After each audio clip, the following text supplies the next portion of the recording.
On today's episode, my journey of overcoming 6 years of tendinopathy. Welcome to the podcast helping you overcome your proximal hamstring tendinopathy. This podcast is designed to help you understand this condition, learn the most effective evidence-based treatments, and of course, bust the widespread misconceptions. My name is Brodie Sharpe. I'm an online physiotherapist, recreational athlete, creator of the Run Smarter series, and a chronic proximal hamstring tendinopathy battler. Whether you are an athlete or not, this podcast will educate and empower you in taking the right steps to overcome this horrible condition. So let's give you the right knowledge along with practical takeaways in today's lesson.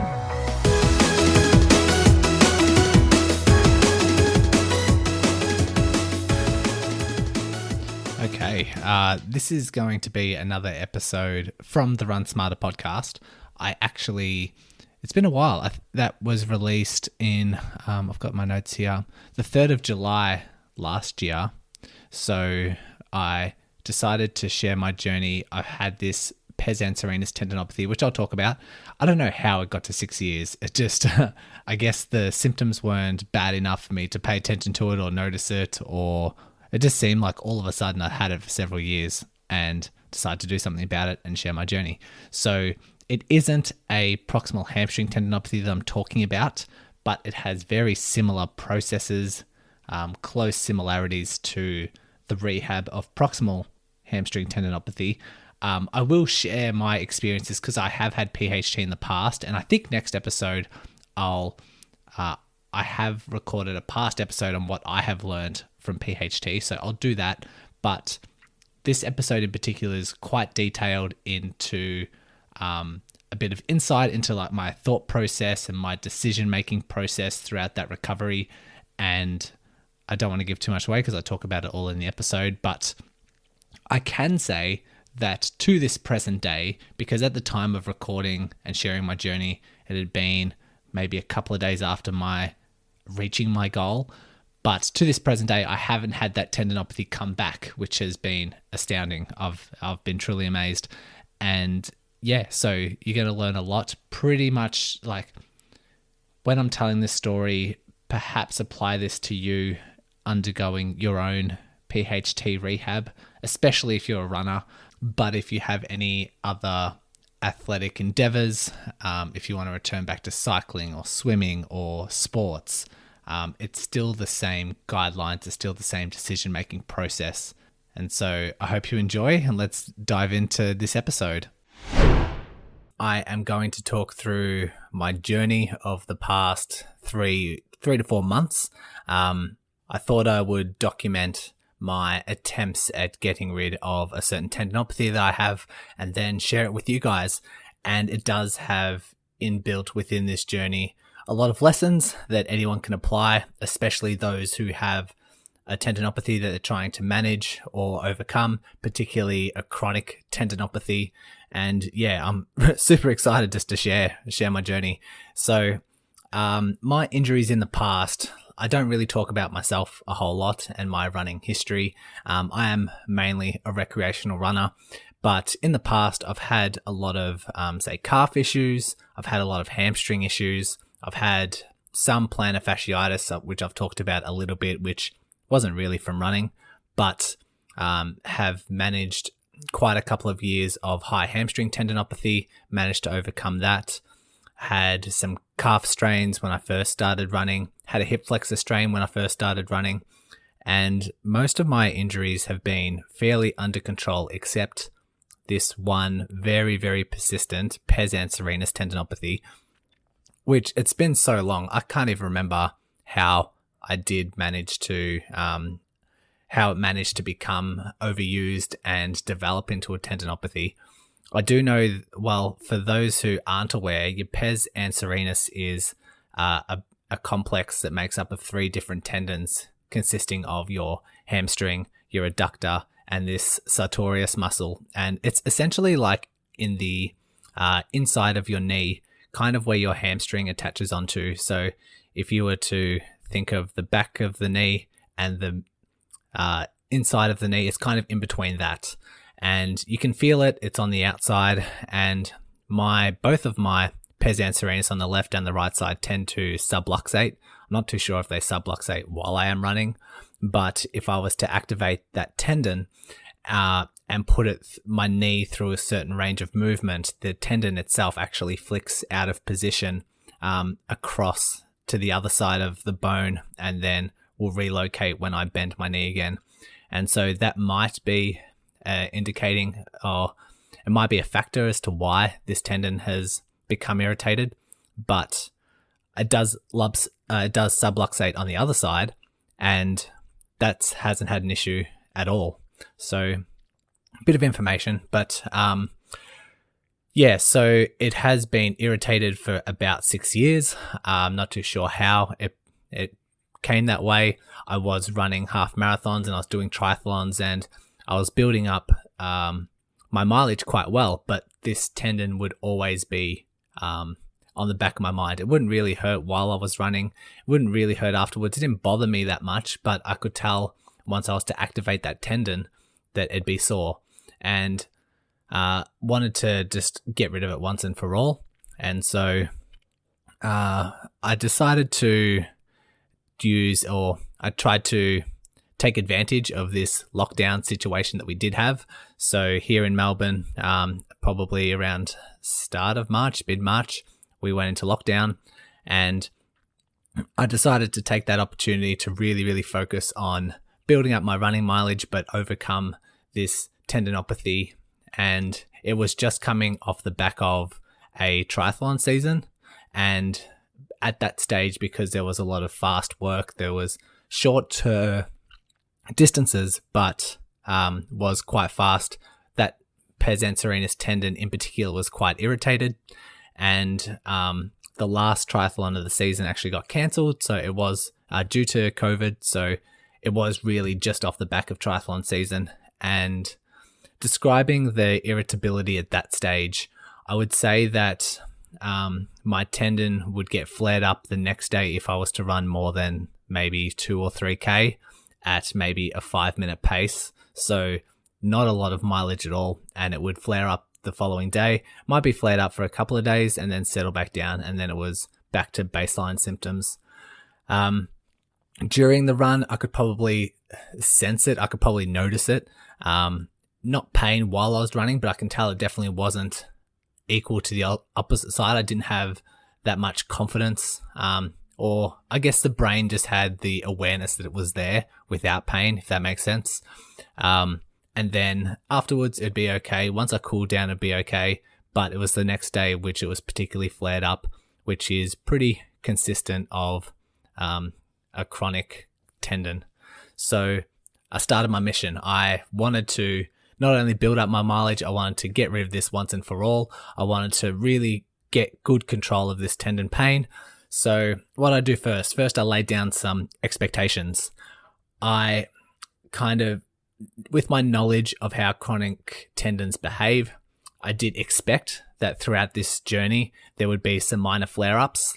Tendons tend to have just sometimes random flare-ups that settle back down, and it's not a smooth journey. You don't just slowly get better. There are a couple of hiccups. There are a couple of speed humps. So well aware of that and had the expectations of that happening moving forward.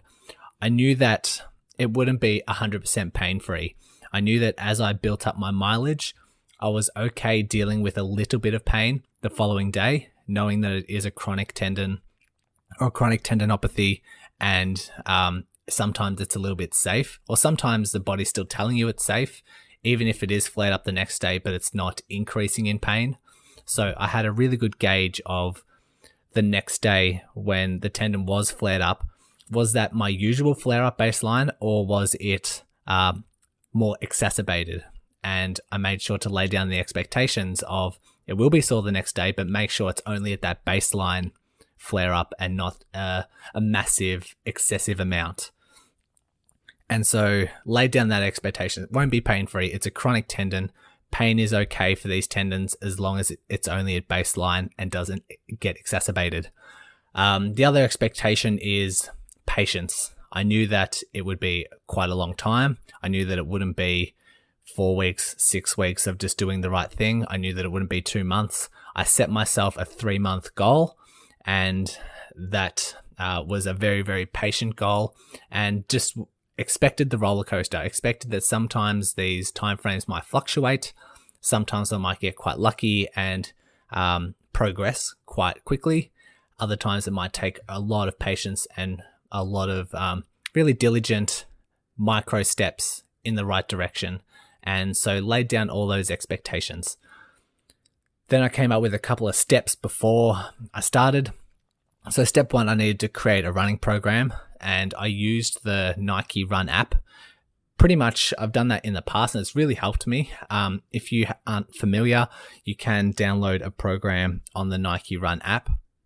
And before you design it, it asks for information about you. So it will say, okay, what is your, or how frequent do you want to run?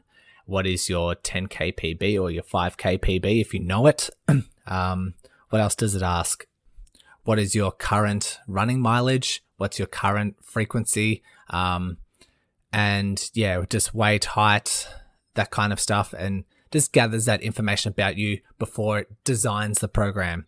And when it is designing the program, it asks, okay, where do you want to build up to? And how frequently do you want to run within the week? And so plotted all that, and how long until your goal. And so I put down 3 months, and I want to progress to 15K. So I was managing maybe 2 or 3Ks. I wanted to build that up to 15. Once I knew I got to 15, I would have so much confidence in myself. If I was to run 15K without any pain, I would almost consider myself, I would almost consider turning a massive corner and abolishing this tendon pain. So set that as a goal. So that was step 1. Step 1 was creating the program. Step 2, I wanted to lay down some considerations for when I was running and what my isometrics, what my level of isometrics would be. So when I was running, I'd make sure that I was starting off at a really slow speed, pretty much knowing that because this pes anserinus is connected to the hamstring, the faster you run, the more your hamstrings kick in. So make sure that I start off really slow, make sure I do some isometrics before, sometimes during, and definitely after. And knowing myself in the past with, patella tendons, playing basketball, I respond to isometrics really well. And there is a certain type of isometric that I use for this pes anserinus, where if you can imagine someone doing like a tricep dip on a bench and their legs are out straight and they've got their arms on the bench, that kind of position, just putting one leg out straight, so the affected side, and just slowly straightening and bending my knee and activating my hamstring as I do that, is a really slow, controlled exercise for that tendon, just to really engage or pre-activate that tendon. And as I do that, the pain would diminish. And so I would increase the speed, or I'd increase the amount of strenuous load to that tendon. And so I'd do the exact same position, but do it from the floor instead of the bench. And it's kind of hard to explain, but this is how I would load up the tendon, because it would pre-activate the tendon and pain would actually diminish. And so if I was to do that before a run, and sometimes if I were to do it during a run and then after the run, it would stabilize back to baseline symptoms really quickly. And so I knew that I had to do that, especially in the initial stages while the tendon was quite flared up and while the tendon was, I'd say, a little bit reactive. So that was step 2. Step 3 was for me to consider how I was running and consider my gait and my running pattern, technique, that kind of thing. I knew that in the past, a wider step width helped with this type of tendon pain, so I would adopt that. I would actually lower my cadence, because I know that if you increase your cadence, it's more efficient, it's better for the body, it's better for technique, but it does increase your hip flexors and it does increase your hamstring demand. And I run naturally with quite a high cadence. I run at probably close to 180. So I peg that back to about 165, 168, something like that, which is still within a really, really nice zone of cadence, but just slowing it down a little bit just to try and allow the the muscles and the hamstrings just to not work as hard. So that was a decision that I made in myself, and also lighter shoes. So I always run, or most of my runs are with really, really light shoes, around about 150 grams. And so I made sure that, especially when I was starting out, that I'd wear those light shoes just because it would help the tendon, it helped the hamstrings, and so made those choices. The fourth step was strengthening. So aside from the isometrics that I'd do before, during, and after, I'd also develop some sort of strengthening program. And so I'd do that once or twice a week, and that would involve, like in the early stages, some TheraBand hamstring curls, and also a couple of like squats and a couple of deadlifts, and just some really light exercises that worked the hamstrings. So I decided to implement that once or twice a week. And so they were my 4 steps, and then started my journey. So week 1, this is what we got into. I had this written down, 1 second. Okay, so for the first few weeks, I didn't actually start the running program itself, that Nike Run app. I actually just started doing, say, 2K runs, just on and off here and there, and then just established what my hamstring tendon would feel like afterwards.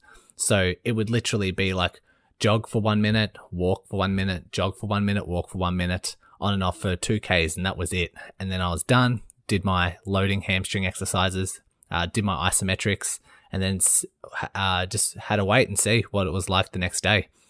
And once I was capable of doing 3K, I started that run program. And you know how I explained before that it wants you to have as a goal, has a duration, but also asks how often you want to run per week. So I decided it gives you the option of 2 to 3 times a week or 4 to 5 times a week. And I wanted about 3 or about 4, but decided to go the greater amount and just have really conservative numbers in terms of where my starting point would be. And so I started at 4 to 5 times a week. And after 2 weeks, it obviously wasn't agreeing with me. The tendon, my tendon itself was particularly flared up, and it was staying elevated slightly above baseline. So quickly made the decision that 4 to 5 times a week wasn't happy. It actually needed more recovery time. So I observed it over 24 hours, made the decision. There was more pain during the run. And so I took a step back, looking at my symptoms over the last week or 2, and then made the decision to start all over again. And so that actually took discipline. And mentally, I could have gone into this like negative mindset of maybe this isn't for me. Maybe I should just do some cycling. Maybe I should, maybe I'm always going to have this. Maybe I should just increase my mileage anyway and just put up with the tendon pain, because I've done that in the past. I've ran half marathons. I've ran full marathons with this. That could easily be my decision. But no, it took discipline. It took a bit of a mindset. I said, no, my goal is to abolish this hamstring tendon pain. So let's reevaluate. Let's go back to the drawing board and let's start all over again. So it took a bit of courage, and it definitely took a bit of discipline.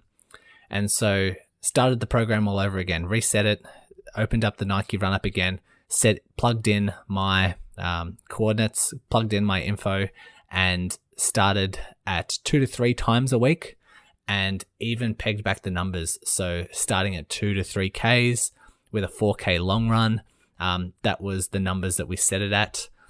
But when it asked for me to do my long run within the week, if it was 4 or 5Ks, I knew that wasn't, that was going to flare up my tendon.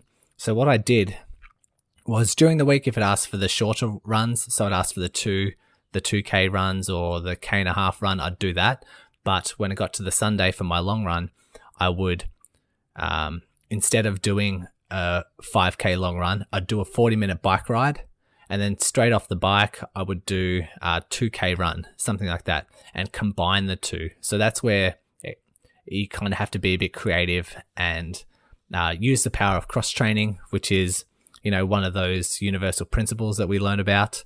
And got creative would be the best way to describe it.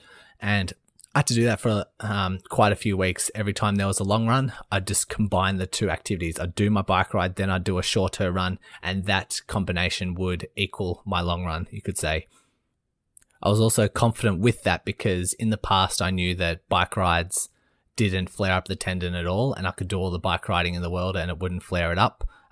So that helped throughout the week as well. It helped break up the week. If I was only doing 2 or 3 runs per week, maybe 2 or 3 times a week as well, I was doing bike riding. So that was keeping me fit and keeping me healthy and keeping me mentally in check as well. I also learned to implement intervals. So for even if I was to go for a 2K run or a 3K run, I was running or jogging for 800 meters and then walking for 200 meters. And I'd just repeat that. Or if I was doing a 4K run, I would run 1K and then stop and just shake it out for 2 minutes. I'd do some isometrics and then I'd do my next K. And I was really, really breaking up those segments, doing my isometrics if I needed to, and just giving my tendon a break, giving my body time to recover, and found that if I did that and was really patient with that, the next day my hamstring was well under control. And so I followed that discipline as the weeks went on. And so symptoms afterwards, for the most case, I was happy with a little bit of soreness the next day because I laid down those expectations, but started to establish that my tendon the next day would be maybe a 2 out of 10 discomfort and would last for maybe half the day, and then I was pain-free by the next day. And that was a really good sign for me. If that happened, that meant that what I did the day before was a really good dosage, and so I realized I could establish what my hamstring was coping with and then could slowly build up from there. On the nutrition side, I do know that sugar is quite bad for you. Obviously, it is a bit of an inflammatory. I actually went 3 weeks no sugar, just a bit of an experiment. And I do like to challenge myself with these health goals anyway, so I probably would have gone 3 weeks no sugar even if I wasn't trying to do this tendon mission. But did realize that 3 weeks of no sugar, my resting heart rate was quite low and my body was recovering quite quickly with this Oura ring that I have overnight. It measures my body metrics and measures my sleep and my recovery metrics. So what my heart rate's doing, where my heart rate gets to its lowest throughout the night, what my heart rate variability is, and gives me a readiness score the next day. And realized that my readiness score was quite high, which is really, really good. But then realized after my 3 weeks of no sugar, went back onto sugar and my heart rate was definitely increased. My resting heart rate had increased, definitely my heart rate overnight. And that's still fluctuating here and there. I'm still trying to get that under control, but was a good experiment when it came to eating no sugar.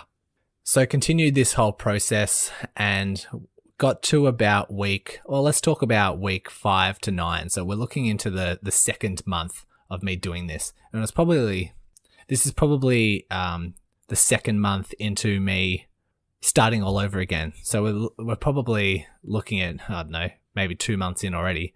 And symptoms started to stabilize and I started responding really well to speed.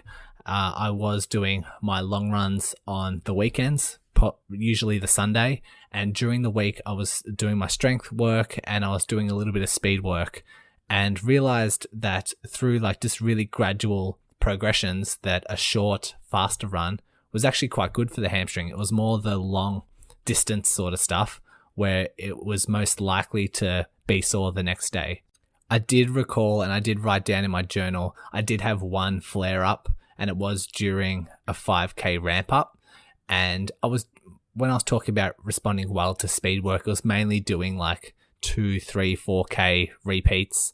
And then I tried a 5K ramp up and there was a flare up above baseline. So I'm like, okay, it's flared up here. I substituted out 3 runs the next week for only 2 runs and replaced it with more cycling.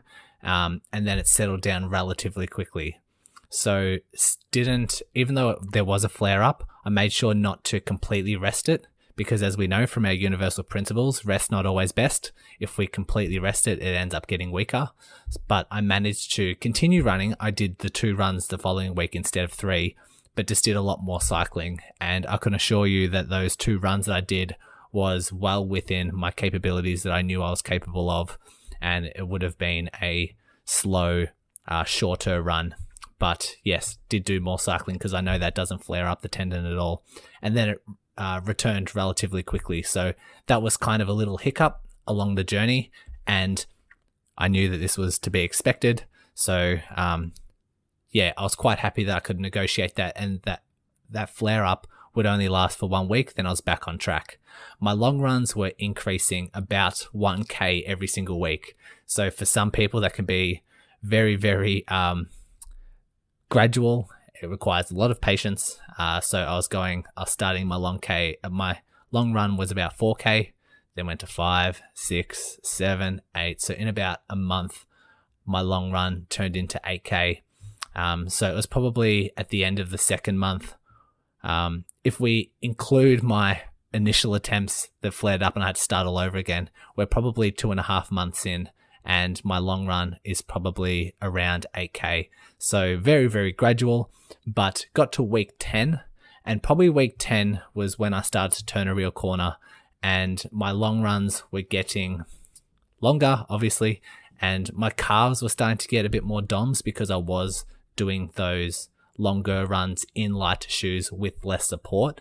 And so knowing that when it comes to lighter shoes, what happens is the muscle demand, everything below the knee increases. So your calves, your Achilles, your plantar fascia, your feet, ankles, everything below the knee. Yeah, the muscle demand is quite high. And so when I started doing these 8K runs, 9K runs, 10K runs and beyond, my calves were starting to get a bit sore, get a bit of DOMS. And so started doing 1 or 2 runs a week in more supportive shoes. And they were a little bit heavier, but my symptoms started to stabilize. So I wanted to trial some heavier shoes anyway, and that could give my calves a rest. And so made that decision. And the next week I started noticing some hamstring soreness. So I think it was the week after implementing the heavier shoes. It was just delayed onset muscle soreness, and it was just in the muscle belly, but the hamstrings were definitely sore. I could recall it was the next day after doing a strength workout, but I didn't necessarily work the legs, and it was in both sides. So I probably did something within that workout unintentionally working the hamstrings, because I remember doing a few different exercises that I wasn't used to. But for some strange reason, my hamstrings were sore the next day. I tried analyzing as best I could, couldn't identify anything. But then the following day with this hamstring soreness, I decided to try 4 lots of 1K runs. So I'd run for a K, have a rest, and repeat. So that was going to be my workout. But by the second K, I realized that my left hamstring was starting to tighten up, and that tightness would gradually build up. And so I only got 2Ks in, stopped, walked home, made the decision, made the call, okay, my body probably isn't responding well to this, and decided, to hike back. So that was another, I would say, smart decision. Then a couple of days later, my long run would be 10Ks. So I hadn't done 10Ks in such a long time. I was excited to do it. My legs were feeling good. I hadn't really tested out the hamstrings. The DOMs were still there, probably about 10% still there. The left was fine, but then as I got into the running, I could notice my right hamstring, and the right hamstring was okay. I would say it was about a 1 or a 2 out of 10 pain. I could just notice it there, but decided just to see how it would go. So within 4 or 5 Ks in, it was still staying at a 2. So I would consider that, okay, let me just continue pushing on. Then from the Ks, maybe 6 to 10, I swapped to doing intervals because it crept up from a 2 out of 10 to a 3. Didn't really want to push it. So made the decision to stop and walk every K for about 200 meters, 300 meters. And my hamstring only just got up to a 3 out of 10. And I knew that if I was to, my best estimates would, if I was to push on and continue doing it without any breaks, that 3 would turn into a 4 or a 5, and maybe a bit of increase in soreness the next day. So that was another smart decision that I made. It healed relatively quickly, and it seems like the DOMS itself overcame within a day or two, and then I returned back to an easy 5K run, taking breaks every 1K just throughout the next week I'm talking about. So made sure that I really got back into it gradually, didn't rest, kept bike riding every few days. Then did my 5Ks, breaking up into 1Ks, and felt good. And so then I was back to doing, I felt like I was capable of doing my long runs. Then I think it was the next weekend when I was due for a long run. We actually went out the night before because bars started opening again. So it was my first night out with some mates, having some beers. And that night, that was the Saturday night. So worked out my sleep metrics, haven't drank many beers for a long time. And then waking up the Sunday morning, looking at my Oura ring and realizing, okay, I hadn't had a lot of sleep. I probably had about 4 hours of sleep. My heart rate was super elevated throughout the night, and my readiness score was just super low on my Oura ring, and made the decision to rest that day and do my long run on the Monday. And that was actually a really tough decision for me because I felt great. I was ready to jump back into it. And like physically I was a little bit tired, but yeah, just made the decision, okay, maybe today's not the day. Let me do my long run the next day. And you know what? I did 11 Ks that next day and I felt great. Hamstrings, not a worry. My fitness, my level of fitness, not a worry. Such a nice day. I felt really, really good. I felt rejuvenated, and it was a massive step forward. So I hope you can understand or appreciate these like little smart decisions, or these decisions to deviate from the plan as I'm responding to my body and as I'm listening to my body and making kind of rational decisions, you could say. Okay, so week 12 and beyond, so we're looking at maybe 3 months and beyond. My long runs were about 9-10 Ks, and I actually really, really turned a corner. I was responding really, really well to the long runs. I actually wasn't flaring up much the next day, and up until that point, I had my usual baseline flare-ups. I'd flare up for half a day, and that would be it. But this really, really turned a corner. I jumped into 9Ks, 10Ks, and the next day I was hardly feeling anything. I was doing my isometrics when I first woke up. There'd be a little bit of pain, but then the isometrics later on that day, I'd feel no pain. And so that was a huge, huge relief for me, and it was a huge corner that I turned. And in my runs, I started not feeling the need to take these breaks, these micro breaks of walking for 200 meters or just stopping every K. And my body just was responding really well. So I was doing more consecutive Ks and running longer without breaks.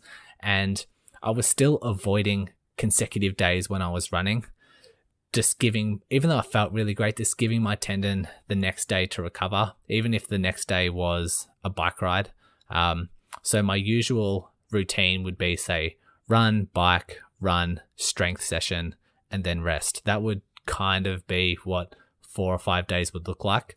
And so I was still avoiding consecutive days. I was still pushing my intervals. I was getting faster. I was doing repeats of 1K under 4-minute pace. So that's really pushing it for me. And I was increasing my strength sessions. I was doing things like wall balls. So I've got an 8 kilo wall ball that I use. It's kind of like a CrossFit exercise, but do that out the backyard. And I would combine that with some running. Sometimes I'd do 25 wall balls, go for a 1K run, 25 wall balls, 1K run, and just do repeats of that. So I was feeling really strong. My hamstrings were getting somewhat sore the next day after those strength sessions. So I was hitting a really nice sweet spot. And I also bought new shoes. I tried to find the correct shoe that was really designed for me. I didn't have a brand in mind, but what I did know was I wanted something light that offered a bit more relief for my Achilles and calf, because as I was explaining before, most of my running would be in these really light, less supportive, flimsy kind of shoes. But the longer runs that I would do, my calves would get quite sore, and the demand for the calves is quite high. So I would swap out and use my more supportive shoes, but they're very heavy. And so I wanted something that offered the support, that had a bit of a heel drop of around like 5 to 10 mil to give my Achilles, give my calf a rest, but wanted a shoe that was lighter than the alternative that I had. And I think those were about 250 grams. So if you can compare to the 150, or I actually think the ones I were running in were about 100 grams. So just super, super light. But yeah, so the ones that I bought were 150 grams and they offered a heel lift. So the heel drop was around 6 mil and really, really helped me. And so that was a really good shoe that I was after, and started doing a bit more running in that, knowing that I didn't want to do any long runs just yet in those new shoes, because that would be an acute change. But yeah, just slowly introduce that.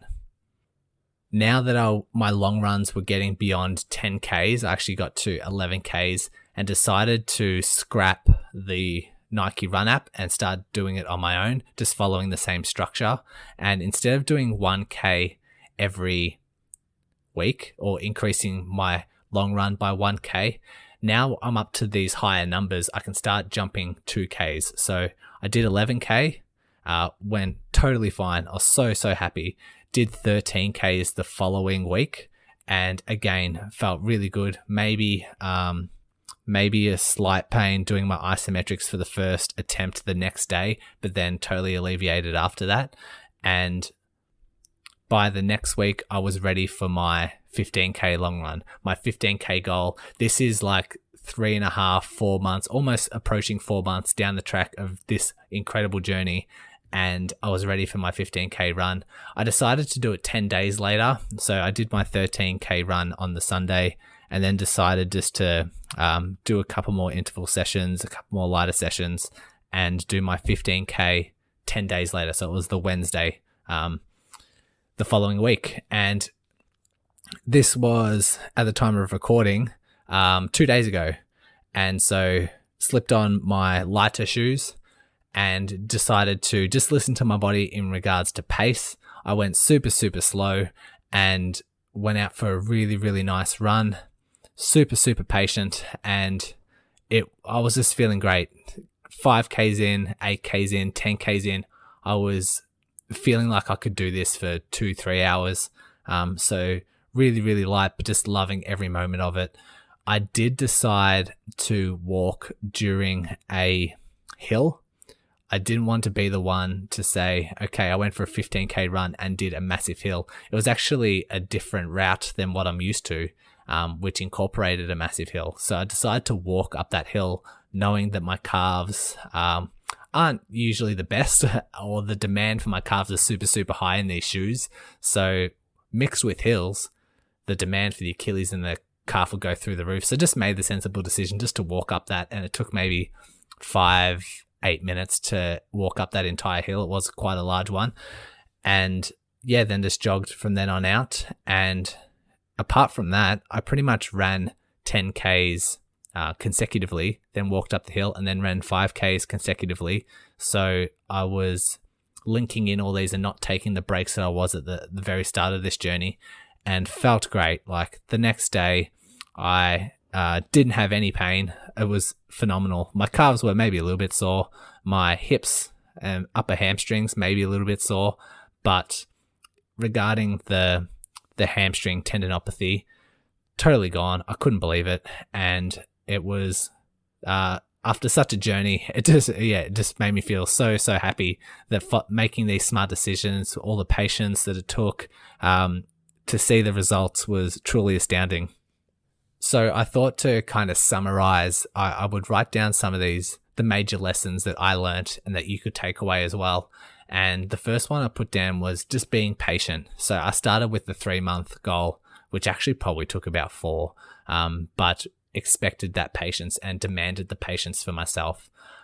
I started at an embarrassingly slow distance speed, taking breaks, doing my isometrics. Like, I wasn't competing against anyone. I was competing against myself and making sure that I was diligent, making sure I was disciplined, making sure that I was doing the right things. So started off really, really slow, taking breaks. Like, I don't know too many runners that would start off a run plan as conservative as what I did, but knew that this is what it took to really overcome it.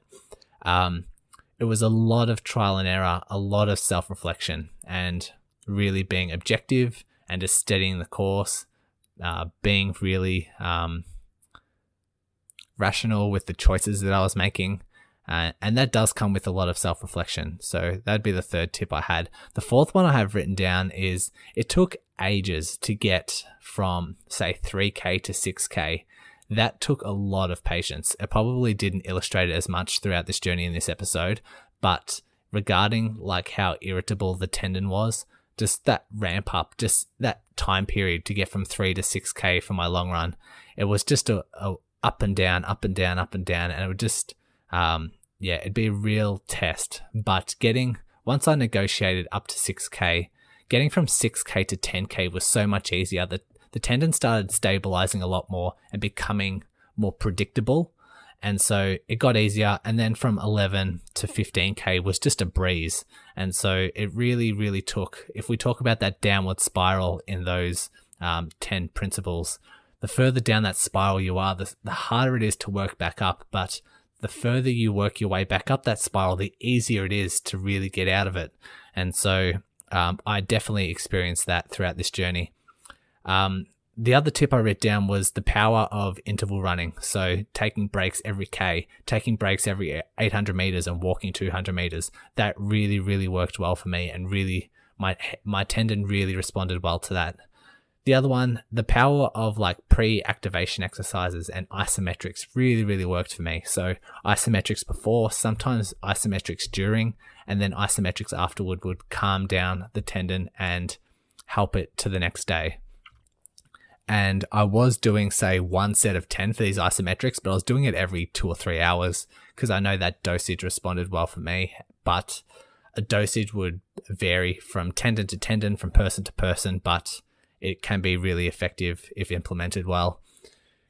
The other thing I wrote down was it was okay with a bit of pain the next day. I allowed that expectations. I knew that it was a chronic tendon. There will be pain the next day, but just making sure that there was no significant flare-up. And then the second last thing I have written down, staying positive. Like, I could easily spiral into negative emotion as soon as I'd have a flare-up, as soon as there would be an unpredictable flare-up, as soon as I'd have to run from 6K, go back down to 4K, up to 5K, back down to 4K, as soon as I would have some DOMS or some muscle soreness, some calf soreness, like all this sort of stuff. You can really, really easily take a hold of you negatively. And I just kept keeping positive. I deliberately told myself, I'm blessed to be out here. Some people can't walk at all. Some people can't run the amount that you're doing right now. You're doing a great thing. You're disciplined. You're strong. Your tendon's strong. You're responding well. Keep going. Just that self-talk really, really does help. And lastly, this is a big one. So if you had to take one thing away from this, this is what has really, really helped me. Think to yourself, if I do this run today and get injured, will I know that it was a stupid decision? And when I'd plan this run, I would plan to do, say, interval sessions and do 5 lots of 1K runs and increasing the pace time to time.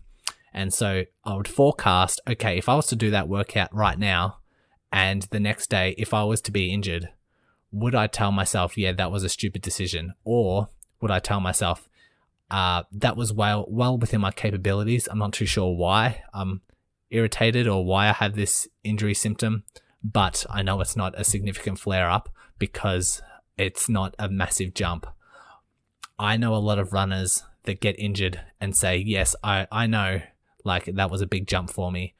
And they're used to doing 10K runs, and then all of a sudden they do a 25K run, and the next day they've got whatever injury, and they're like, yep, I know I made the stupid decision. So I made the choice to try and forecast and keep asking myself this question. If I did this run today and then I'm injured the next day, would I tell myself, yeah, that was a stupid decision? And if I wouldn't, then I'd go ahead and do that workout. And so keep forecasting, keep telling yourself that.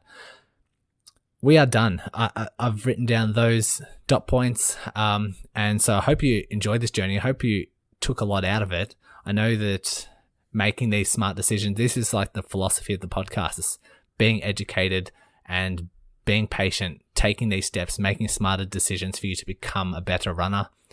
For me next, I'm going to continue building. I'm not going to continue building my long runs. I'm going to start doing consecutive days. I'm going to start building up my overall weekly mileage without increasing my long run. And yeah, like I said, going to start introducing consecutive days. I know I'm not totally out of the woods yet. I know I do expect that there might be a flare up here and there, but I will keep a really structured running program. I'll continue building up my strength. But I hope this has helped you with your own journey. I hope these lessons have helped you and hopefully inspired you to take the same direction yourself.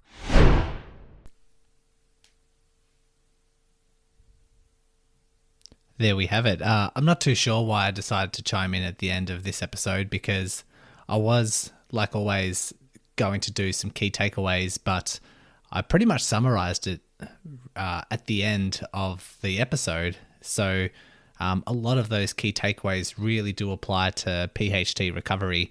The one thing I might add though is when I was talking about reducing my cadence to help the distal part of the hamstring behind the knee, it's probably not recommended for PHT to reduce the cadence because it might contribute to overstriding, which we don't want, which we've learned from past episodes.